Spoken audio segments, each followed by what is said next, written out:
வணக்கம். நான் உங்கள் சித்த டாக்டர் சங்கீதா முசிறியிலேருந்து பேசுகிறேன்.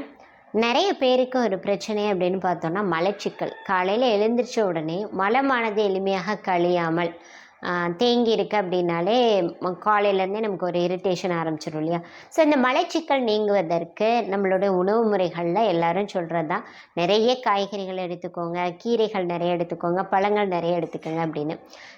எவ்வளோதான் எடுத்தாலும் கூட நிறைய பேரோட மனநிலை என்ன அப்படின்னா, இரவு நேரத்தில் வாழைப்பழம் சாப்பிட்டா தான், அதுவும் பூவன் பழம் சாப்பிட்டா தான் மலச்சிக்கல் நீங்கும், நல்ல ஃப்ரீயாக மோஷன் போகும் அப்படின்னு சொல்கிறீங்க.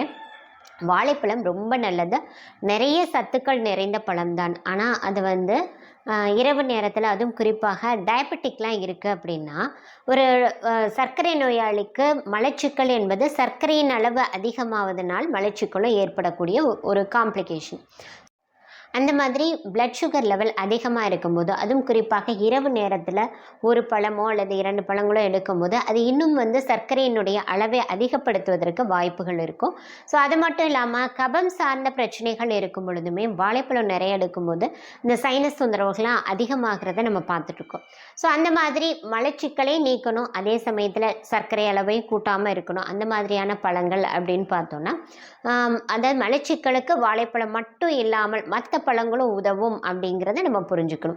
ஸோ அந்த மாதிரியான லிஸ்ட்டில் வாழைப்பழம் தவிர்த்து வேறு என்னெல்லாம் கான்ஸ்டிபேஷனை மலச்சிக்கலை நீக்கக்கூடியது அப்படின்னு பார்த்தோன்னா, அத்திப்பழம், கொய்யாப்பழம், பப்பாளி, சீத்தாப்பழம், உலர் திராட்சை, மாம்பழம், ஆழ்பொக்கடாப்பழம், வெள்ளரிப்பழம், இது எல்லாமே பார்த்தோன்னா மலச்சிக்கலை நீக்கக்கூடிய அற்புதமான பழங்கள்.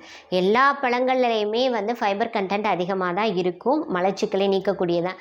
எல்லா பழங்களுமே உதவக்கூடியதான். ஆனாலும் நம்ம சொன்ன இந்த பழங்கள் உங்களுக்கு நல்ல ஃப்ரீ மோஷன் ஆக்கிறது மட்டும் இல்லாமல், அதாவது கட் பாக்டீரியாவை ஸ்ட்ரென்தன் பண்ணக்கூடிய தன்மையும் இருக்கக்கூடியது. மலச்சிக்கல் முழுமையாக நீங்குவதால் உங்களோட ஜீரண சக்தி அதிகப்படுத்துவதற்கும் ரொம்பவே பயன்படக்கூடியது.